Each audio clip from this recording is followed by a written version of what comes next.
공룡의 특징들을 가진 동물들을 잘 조합해서 그 비슷한 생물들을 만들어낼 수 있지는 않나요? 지금 사실 그런 기술은 있죠. 우리가 지금 새가 공룡의 후손이라고 얘기를 하잖아요. 네. 이빨을 만들 수 있는 유전자가 있는데 그게 꺼져 있다. 완전해서 나올까지는 안 하고 발생 단계에서 보고서 그냥 거기서 파기. 그렇게 할 왜? 좀 거예요. 해보지. 기술은 있는데 이 생명공학 기술은 할 수 있는 기술과 이거를 적용하는 거는 다른 얘기죠. 이거를 아, 그래요? 위험할 수도 있겠군요.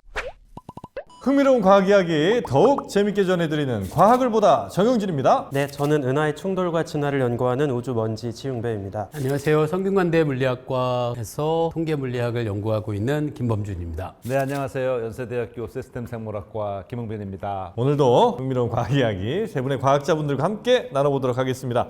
저 지난 방송에서 제가 실수한 게 하나 있어가지고 정정 하나 하겠습니다. 정정부터 합니다. 저번에 중성자별 크기 얘기할 때 제가 기억을 잘못했어요. 지구가 중성자별이 될 때가 야구공 크기인 거고 태양 정도는 10kg 정도 지름이 됩니다. 아, 어유 그래도 엄청나게 막 줄어든 거죠. 10km 정도. 태양이 대충 얼마나 하죠? 지구보다 한 꽤 크죠? 네, 태양 질량이 2 곱하기 10의 30승 킬로그램입니다. 그렇게 얘기하면 얼마나 큰지 내가 어떻게 알아요? 지름으로 지구의 100배니까 아, 지름이 지구의 100배예요? 네, 사실 밀도가 다르긴 할 텐데 적어도 뭐 100의 세제곱 이상은 네. 지름만 따졌을 때도 지구의 한 100배쯤 된다. 지구보다 부피가 100만 배가 되는 건데 네. 그게 10kg로 줄어들었다면 엄청나게 줄어든 겁니다. 네, 네, 네. 10km로 줄었다. 네, 네. 그 정도 크기로 줄어든다 이거죠? 네, 맞습니다. 어마어마하게. 네. 곤죽 상태로. 네, 맞습니다.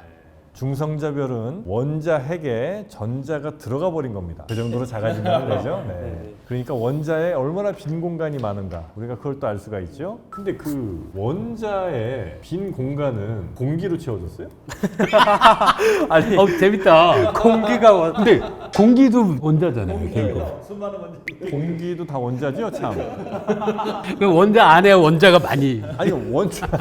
아무것도 없어요 거기. 그때 진공은 아닐까? 진공입니다. 아, 원자 핵과 전자 사이는 진공이에요? 근데 진공이 딱 붙진 않아요? 전자가 원자 핵에 끌려 들어갈 수는 없거든요. 그러면 원자와 원자 사이에 빈틈은 없습니까? 원자와 원자 사이의 빈틈은 고체의 경우엔 그렇게 크진 않아요. 딱 붙어 있다고 하긴 그렇지만 상당히 가까이 있습니다. 공기 같은 데는 원자와 원자 사이 거리가 멀어요? 얘는 기체잖아요. 막 돌아다니니까 엄청 멀어요. 딱딱한 뭐 금속 고체 같으면은 원자들이 빡빡하게 들어있죠. 그럼 원자와 원자 사이에 있는 애들은 뭐예요? 거기도 아무것도 없는 거죠. 원자와 원자 사이에는 아무것도 없죠. 거기에 공기 분자가 들어갈 정도의 거리가 안 된다면 거기 공기도 뭐고 아무것도 없죠. 아무것도 없다. 공기 분자와 공기 분자 사이에는 뭐가 있어요? 공기 분자와 공기 분자 사이에요? 공기. 공기 분자랑 공기 분자 사이에 뭐가 있지 진짜? 많은 분들이 공기라 그러면 이렇게 비어 있는 걸로 생각하는데 여기도 엄청나게 많은 분자들이 있잖아요. 기체 분자들 사이에는 공기가 있는 게 아니라 아무것도 없어요. 지금. 아무것도 없어요? 아무것도 없죠. 뭐 암흑물질 뭐 이런 것도 없어요? 공기 분자는 원자들로 이루어져 있죠. 원자 두 개가 붙어서 기체 분자가 되죠. O2도 있고 N2도 많고 N2도 많고 H2도 많나요? H2는 거의 없어요. 가벼워서. N2가 제일 많죠. N2랑 O2 합치면 거의 99% 맞아요. 아, 수증기 조금. 네. 알겠습니다. 많이 이제 아셨죠? 예, 여러분들 많이 놀라셨을 겁니다. 예, 여러분이 마신 그 공기는 그러니까 N2 분자와 O2 분자가 있고요. 그 사이엔 아무것도 없는 겁니다. 그 사이에 공기 분자가 있는 게 아닙니다, 여러분. 그리고 우리 시청자분들의 궁금증도 풀어볼 텐데 하루는 24시간입니다. 그렇죠? 하루가 24시간인 거는 지구가 한번 자전하는 게 24시간 아니겠습니까? 우리가 지금의 생체 리듬을 갖고 있는 상황에서 만약에 48시간이 하루가 되면 그럼 이제 우리는 한 20몇 시간쯤 깨 있고 한 10몇 시간쯤 잘 거 아니에요? 그럼 우린 거기에 적응을 또 하겠죠? 갑자기 바뀌면은요. 바이오리듬이라는 거 사람뿐 아니고 모든 생물의 바이오리듬이 가정에 맞춰서 적응한 결과잖아요. 지구 주기 24시간, 지구 탄생부터 이렇게 자전 주기는 조금씩 느려져 처음에 왔습니다. 조금 빨랐고요. 네. 그래도 어쨌든 뭐 24시간에서 그렇게 이런 건 아니잖아요. 이렇게 오는 과정에 지금 맞춰서 적응한 결과잖아요.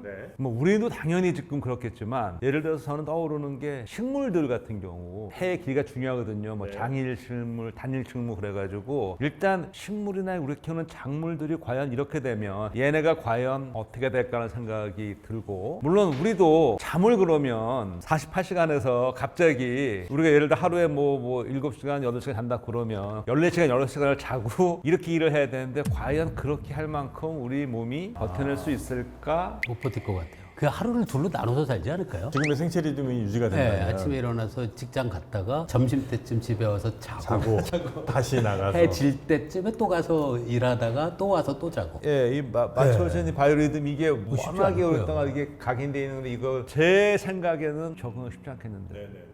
근데 만약에 이제 지구를 막 돌고 있는 우주정거장이라고 치고요. 우주정거장은 24시간에 한 바퀴 돌진 않을 거 아니에요. 뭐 예를 들어 뭐 한 2시간에 한 바퀴? 제가 알기로 뭐 거의 90분에 한 바퀴. 네. 아 90분에 한 바퀴예요. 네네. 그럼 그 양반들은 거기 오히려 문제가 없겠다. 워낙 빨리 도니까. 그렇겠죠. 별 문제가 없어요. 90분마다 밤낮이 계속 바뀐다고 생각하면 사실은 뭐 별로 시간이 흐른다는 것도 잘 못 느낄 것 같은데요. 실제로 굳이 우주에 있다고 해서 딱히 바이오리듬이 달라지지 않는 게 모든 스케줄이 다 지상에 있는 관제실하고 주고받는 스케줄이기 때문에 실제로 의무적으로 자는 시간도 정해져 있고 근데 보통 거기 가면 얼마 정도 머물러요? 그건 사람마다 많이 다른데요. 진짜 길게 머물렀던 때는 1년 가까이 있는 사람도 있고 뭐 짧게는 일주일만 있다가 오는 사람들도 있고 돌아오면 건강 상태는 어때요? 그렇게 많이 문제가 생긴다고 하더라고요. 생긴다고 네. 그러세요? 네. 한 1년 있다 오면 진짜 좀 그럴 것 같다. 실제로 그 1년 가까이 있었던 이유 자체가 1년 가까이 우주에 노출되어 있으면 몸에 무슨 변화가 생기냐를 실험하기 일종의 위해서 실험 대상이 된 거예요? 네, 실험 대상으로 올라간 겁니다. 그거 좀 윤리적으로 문제이네. 아, 그 조금 재미있는 실험이었던 게 쌍둥이 우주인이었어요. 한 명 우주로 내보내. 네, 한 명은 1년 동안 우주에 살고 한 명은 지구에 있고 나중에 돌아왔을 때 몸에 어떤 변화가 있는지 이제 확인해보고 생각보다 치명적인 이상은 없었어요. 한 가지 재밌는 그 보고 중에 뭐가 있었냐면 그 노화에 영향을 주는 텔로미어라는 거 있잖아요. 근데 그 텔로미어가 길이가 좀 길어졌다는 우주에 있을 그래요? 때 오. 길어졌다고요? 중요한 게 아니 길어졌다는 게 비교했을 때 여기 지구에 있던 사람보다 덜 짧아진 게 아니고 더 길어졌어요? 길어지기는 쉽지 않을 텐데. 제가 정확히 기억이 안 나는데 길이가 더 길었다는 건 맞는 것 같아요. 그러니까 여기 있는 쌍둥이보다 네, 길어진 건 아니고 그러니까 덜 줄은 네, 거예요. 덜 줄었던 건 그거는 맞습니다. 그거 가능할 것 같은데 그래요? 네, 그래서 근데 또 재밌는 게 우주에 있을 때는 덜 짧아졌는데 지구에 돌아오니까 다시 원상복귀가 되는 것도 아 그래요? 네, 그래서 그 효과가 유지가 되진 않았다는 결과까지는 제가 확인했던 기억이. 논문은 나왔어요? 네네. 신기하다. 우주에 계속 있으면 좀 오래 살 수도 있겠네. 그런 이제 해석이 있었죠. 그럼 우주로 갈만하네. 텔로미어만 짧아진다고 오래 살 것 같지는 않은데요. 네, 이제 그, 세포에서만, 세포 네. 차원인데 텔로미어가 덜 줄었다는 게 혹시 세포 분열 횟수가 혹시 좀 줄었나 그러면 그리고 어느 세포를 쟀는지 모르겠는데 특정한 그 세포가 혹시 거기 우주에서 세포 분열 횟수가 상당히 좀 적었으면 덜 짧아질 수도 있을 것 같다는 생각이 듭니다. 우리 몸 세포도 끊임없이 분열하죠 지금도. 우리 몸에서 제일 오래 사는 세포는 뭐 어디 특정 분야가 있어요? 아니면 다들 그냥 뭐 비슷비슷하게? 수명이 다 다르죠. 예를 들어서 피부 세포 같은 경우는 거의 한 달 정도 계속 떨어져 나가고 계속 자라 올라오고 있고요. 혈액 세포도 얼마마다 계속 만들어져야 되고 다 다르죠 수명. 네. 뼈는 아마 10년 주기로 한 번씩 딱 바뀔 거예요. 뼈가요? 아 그럼 20살 때 있던 뼈 세포가 지금은 안 남아 있어요? 그건 다시 다 바뀌었죠. 여기도 재고축 들어가야죠. 뼈는 근데 그대로 유지가 되고 있잖아요. 그게 그러니까 있으면서 서서히 하나하나 바뀌는 거죠. 골세포에서 살을 만들어내면서 서서히 피부도 마찬가지잖아요. 떨어져 나가잖아요. 그와 마찬가지로 10년 전 지나면 제가 아는 바로는 10년 지나면 뼈도 다 뼈는 굉장히 오랜만에 바뀌는 친구들이죠. 10년, 그렇죠. 10년이 나가잖아요. 그러면 적어도 10년 정도 지나면 그때 있던 세포는 지금 하나도 안 남아 있겠네? 제 몸에. 그것도 나라고 할 수 있을까요? 네. 여기서 여러분께 철학적인 질문을 또 한번 드려봅니다. 여러분의 모든 세포는 바뀌었는데 그게 과연 여러분일까요? 아까 했던 얘기 중에 잠깐만 떠오른 게 어떤 식물들은 개화 시기 같은 걸 조정할 때 그 누적 일조량을 이용하는 것도 있잖아요. 그런 것도 있죠. 그럼 그 하루가 48시간이 되면 얘는 여름에 꽃 펴야 되는데 굉장히 헷갈릴 그렇죠. 거예요. 겨울에 피고 그러겠네요. 네. 진짜 심각하겠다. 그리고 식물도 스트레스 엄청 받아요. 사람보다도 식물이 얘네도 더 잘 때 자야 되거든요. 식물 하니까 갑자기 궁금한 게 우리 세포들은 대체로 다 단백질로 구성되어 있지 않습니까? 단백질이 많죠. 세포들이. 식물 세포들도 단백질 아니에요? 많죠. 근데 식물 세포는 단백질인데 식물을 이렇게 쪄서 먹으면 왜 단백질보다 뭐 섬유질이니 이런 애들이 많은 거예요? 기본적으로 우리 세포를 봤을 때 어느 세포를 보시냐 다른데 효소는 대부분 단백질이잖아요. 효소. 뭐 식물도 효소가 있어야 되잖아요. 근데 단백질이잖아요. 동물은 근육이 있잖아요. 단백질이잖아요. 우리 고기를 먹으면 근육을 먹는 거잖아요. 근데 식물의 단백질은 단백질이 어디 있겠어요? 있다 그러면은 콩 같으면은 콩에 가는 열매에 가는 그런 거니까 예를 들어 채소 이렇게 하면은 거기 당연히 단백질 양은 훨씬 적죠. 아니 그러니까 저는 줄기도 다 결국은 세포로 이루어졌을 텐데 그 세포는 단백질 아니었냐는 거죠. 그러니까 그 안에 단백질이 있는데 함량이 적죠. 그 효소 정도밖에 안 되니까. 세포는 그러면 다른 걸로 이루어졌어요. 세포 벽은 탄수화물이고요, 주성분이. 섬유질. 그 셀룰로즈라고 하는 게 셀룰로즈. 단백질은 아닌 거죠? 아니죠. 네. 섬유질. 우리가 그건 탄수화물이에요. 포도당이 연결된 거예요. 아, 그래서 탄수화물들이 많은 거군요. 그렇죠. 근데 그 셀룰로즈는 우리가 동물이 소화를 못해요. 똑같이 포도당인데 녹말은 포도당이 똑바로 이렇게 연결되고요. 섬유질은 대각선으로 연결이 돼요. 그 차이 때문에 분열을 못해서 식물은 대부분은 섬유질이고 세포막은 지질이고 그 안에 있는 거에는 대부분 물 더하기 효소들이니까 그거 먹으면 뭐 단백질 별로. 저는 이제 세포는 그냥 다 단백질인 줄 알았어요. 아, 그게 아니고 세포를 이루고 있는 물질도 단백질도 일부 있지만 그 외에 뭐 물도 있고 세포 벽이나 이런 데는 탄수화물이니 뭐 이런 것들이 이제 또 있으니까 지금 이 빵에도 많은 탄수화물들이 들어있지 않습니까? 거의 다 탄수화물이죠. 탄수화물이죠. 이 식물에서부터 이제 뽑아낸. 전부 탄수화물이죠. 본격적으로 한번 또 재밌는 과학 이야기 좀 가봐야 될 텐데 씨라든지 뭐 세포 이런 걸로 이제 새로운 생명을 꿈꾸는 그런 수많은 생명체들에 대한 얘기를 좀 나눠봤고 하지만 우리가 정말 꼭 만들어보고 싶은 혹은 이제 꼭 생명체를 한번 좀 구경했으면 좋을 것 같은 게 이제 우리가 영화나 뭐 이런 것들 때문인지 모르겠습니다만 공룡 한번 좀 만들어보면 좋겠다 이런 얘기 참 많이 하지 않겠습니까? 공룡을 근데 만들려면 공룡의 어떤 뭐 세포 같은 게 있어야 뭔가 뭐 복제를 하든 얘를 어디에 이제 심어서 점점 키워보든 뭐 이런 게 가능할 텐데 지금은 잘 보존된 어떤 공룡의 세포 같은 것들은 남아있을 가능성이 아예 없나요? 뭐 북극이든 혹은 뭐 어디든. 공룡 세포를 들은 적은 없고요. 공룡 뼈 다음에 이제 거기서 DNA를 뽑았다는 얘기 정도 그런 거고 영화에서 본 것처럼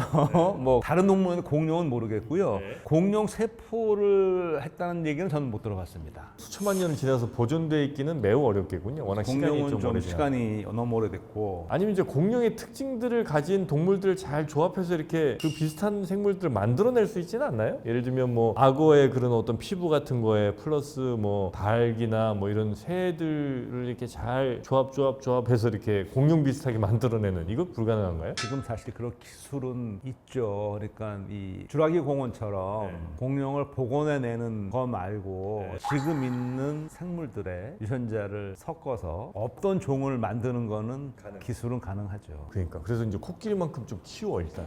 그 다음에 악어 같이 이렇게 애를 좀 파충류로 만들고. 그거 왜 하시려고요? 아, 왜 하냐고요? 아, 그 주라기 공원 좀 제주도에 만들어 볼까 하고 테마파크로. 근데 원칙적으로는 만약에 그냥 상상인데요. 진화의 과정에서 어떤 유전적 변이가 계속 내려왔는지를 우리가 100% 지식을 갖고 있다라고 상상하면 여기서부터 출발해서 한 단계 한 대씩 위로 올라가는. 변이를 다시 뒤집는 방향으로 하면 원칙적으로는 과거에 있었던 어떤 동물까지도 도달할 수 있지 않을까요? 역진화네요. 아, 그거 실제 그런 실험 하는 거 있어요. 우리가 지금 새가 공룡의 후손이라고 얘기를 하잖아요.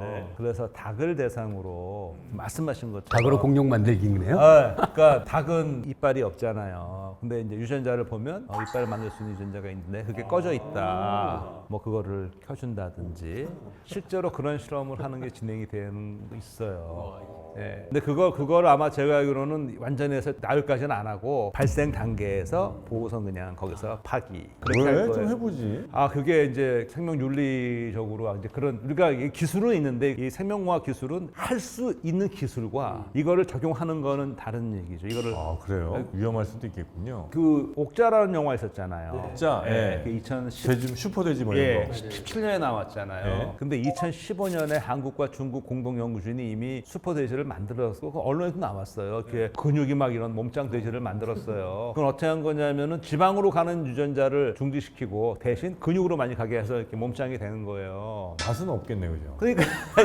이게 그거를 하는 목적은 맛이고 뭐 모양 뭐 몸짱 돼지가 대단한 게 아니고 저는 이렇게 생각을 했어요. 기술력의 입증이거든요. 슈퍼 돼지를 만들 수 있다면 그 기술을 똑같이 적용을 하면 슈퍼맨도 아. 그러니까 이제 그 기술을 어떻게 활용하 이와 같은 소위 말하는 유전자 편집 기술, 뭐 유전자 가위 기술. 이제 아직은 안정성과 정밀도가 100%가 아니니까 그런데 이거를 이제 잘 써서 뭐 질환 치료라든지 여러 가지 있지만 이건 정말로 중요한 문제인 거죠. 헐크를 만드는 거네요. 그러네요. 그런 뭐 영화 속 얘기들이 똑같이는 않지만 그런 기술을 우리가 현재 보유하고 있는 그런 시점에 와 있거든요. 몸짱 돼지는 만들었어요. 그 태어났어요. 그 그거는 지금 2015년 지금 유튜브에 가도 그 당시 뉴스 클립들이 다녀오고 그래요.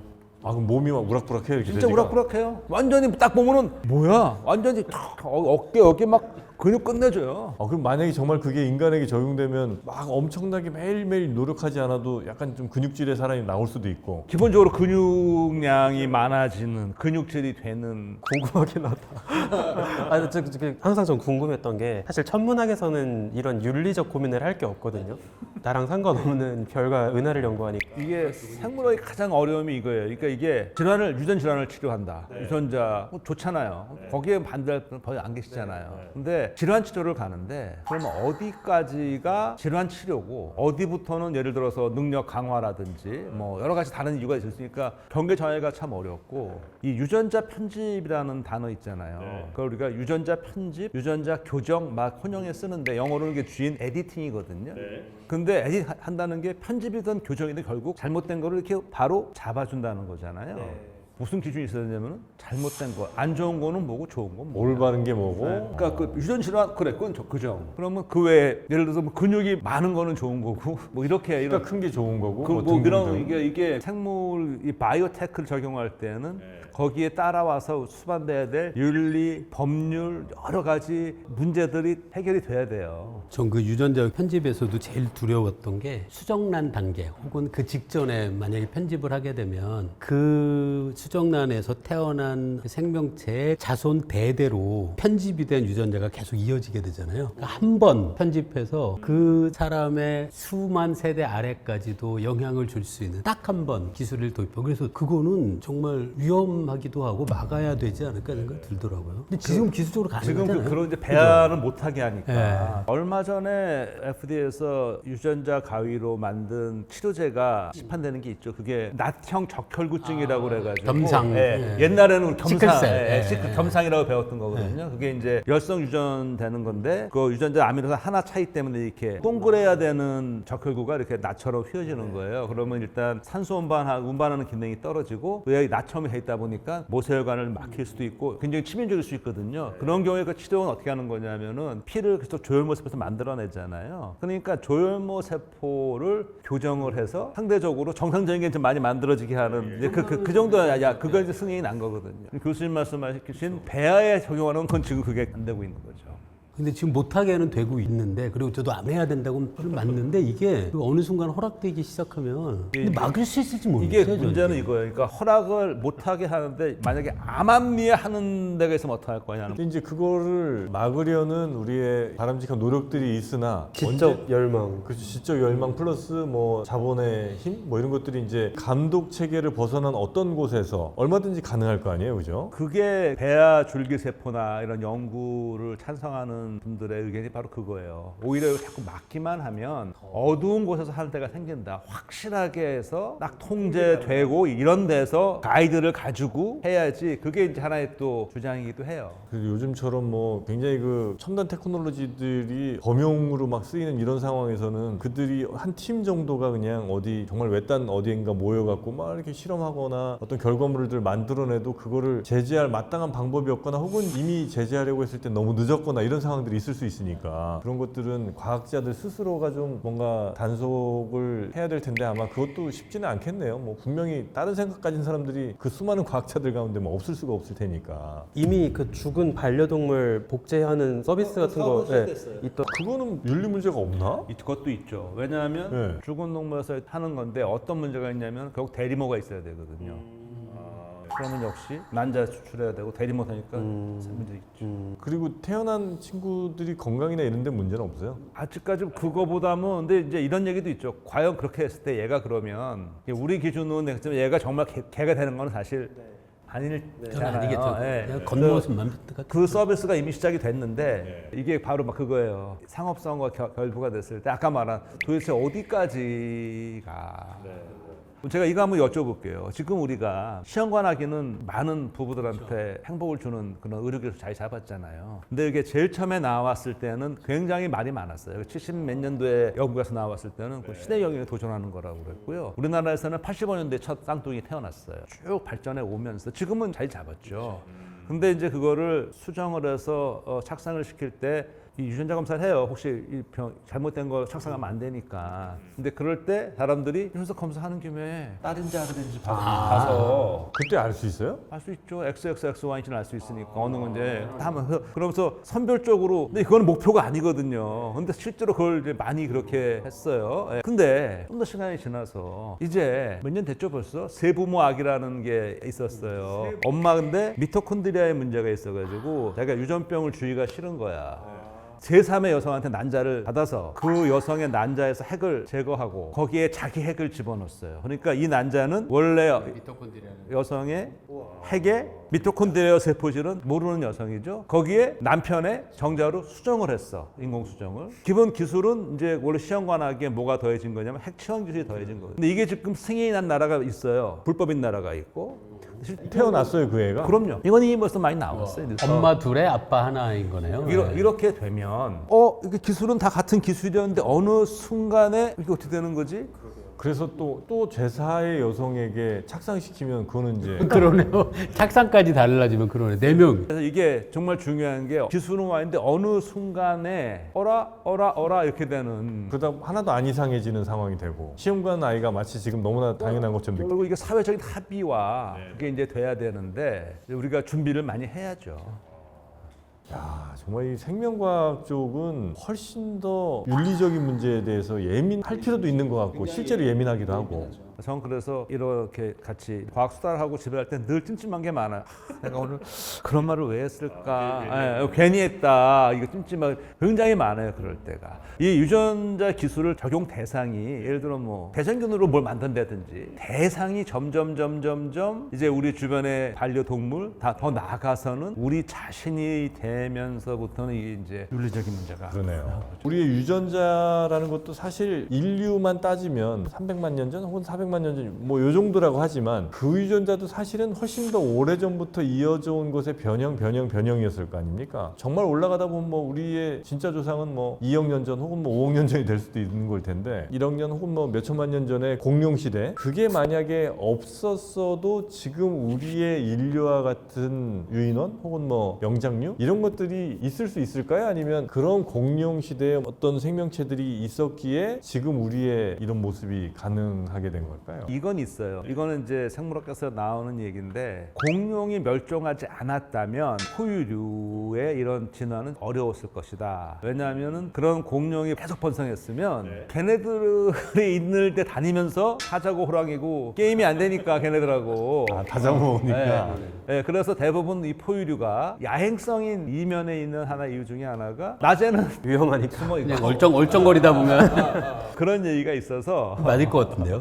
그 생각은 좀 웃기네요. 이게 사자 막 우리는 지금 생각할 때 그 멋진 우람한 이런 모습을 생각하는데 맨날 저 공룡들한테 쫓겨다니느라고 막 쭈구리였네요. 불에 숨어 있고 뭐 이러다가 걸려갖고 막 티라노한테 막 얻어 쳐맞고 뭐 재미는 좀 있겠다. 진화에 그런 거대 공룡 시대 혹은 뭐 이런 시대 뭐 삼엽충 시대 이런 것들이 단계적으로 좀 필연적인가 이런 생각이 좀 들긴 하거든요. 최근에 재밌는 논문이 하나 있었는데 다른 외계 행성에서 생명체를 찾고 있잖아요. 근데 오히려 인류처럼 고등 발전한 생명체보다 공룡 같은 거대 파충류를 찾는 게 더 쉬울 거다라는 주장이 있었어요. 이게 어떤 관측에 기반을 하고 있냐면 공룡이 사이즈가 커졌던 주요한 원인 중에 하나가 고지구의 산소 농도가 지금보다 더 높았기 때문이다라고 이야기를 하는데 산소의 농도는 비교적 우리가 관측으로 쉽게 확인을 할 수가 있거든요. 오히려 높은 농도의 산소를 갖고 있는 행성이 있다라고 하면 그건 일단 발견하기 쉬울 거고 만약에 그러한 환경에서 비슷한 방식의 진화가 벌어졌다라고 하면 거기에 살고 있는 생명체도 대형 사이즈의 생명체일 거다라고 이제 판단할 수 있다는 거죠. 혹시 그 행성이 크면 클수록 생명체는 작아집니까? 관계없을 것 왜냐면 같아요. 중력이 커질 거 아니에요. 아, 중력. 그쵸. 예. 중력을 생각하면은 네, 중력이 커지면 커질수록 큰 덩치를 유지하는 건 되게 힘들 거 아니에요. 키가 크긴 어려운데요. 옆으로 퍼지는 건 문제 없거든요. 다리는 짧아지겠네요. 그럼. 그렇죠. 아마 굉장히 납작한 생명체들이 많겠죠. 기어다니는 친구들이 많을 가능성이 좀 높고. 또 재밌는 게 그 행성의 사이즈가 중력의 영향도 주지만 또 어떤 요인도 우리가 생각해 볼 필요가 있냐면 대륙과 바다의 면적도 같이 넓어질 거예요. 너무 지나치게 대륙이 넓으면 생명체들이 물이 없는 지역에 고립될 수도 있기 때문에 대륙의 면적도 너무 지나치게 넓어도 안 되고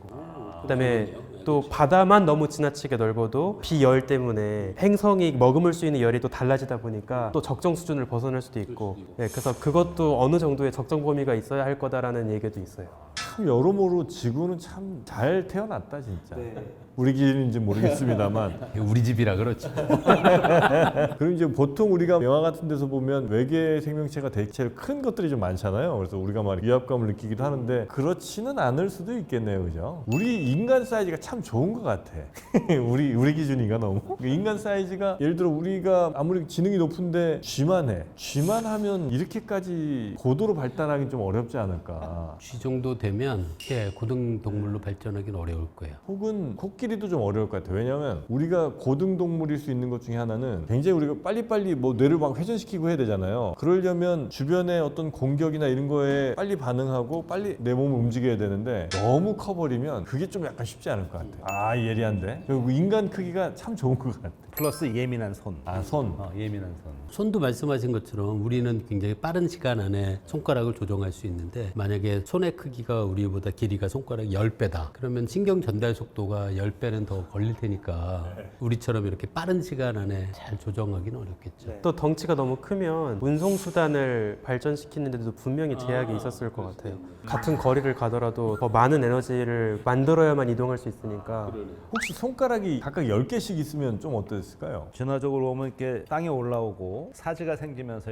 소위 말하는 이 손가락 발가락이 생기는 것이 나오는데 여러 개가 나오는데 이제 이거는 우리가 왜 5개, 10개냐 진화 과정에서 일종의 트레이드 오프라고 생각을 하는 거죠. 더 있었을 수도 있었는데 가장 이것이 최적화된 그렇게 추정을 하긴 뭐 3개였을 수도 있고 5개였을 수도 있는데 지금이야 뭐 다르겠습니다만 그때 당시에는 그게 가장 과정에서 그 뭐 잡기도 그렇고 모든 게 그게 가장 생존하는데 진화의 트레이드오프가 정말 기가 막히는 예는요. 소나무는 다른 건데 새 있잖아요. 새가 이게 바다새인데 이 굴을 까먹어요. 그럼 어떻게 까먹냐면 물고 올라가요. 떨어뜨려요 둘이. 굴을 깨요? 깨서 먹어요. 떨어뜨리는데 그거를 딱 계산을 해봐서 높이를.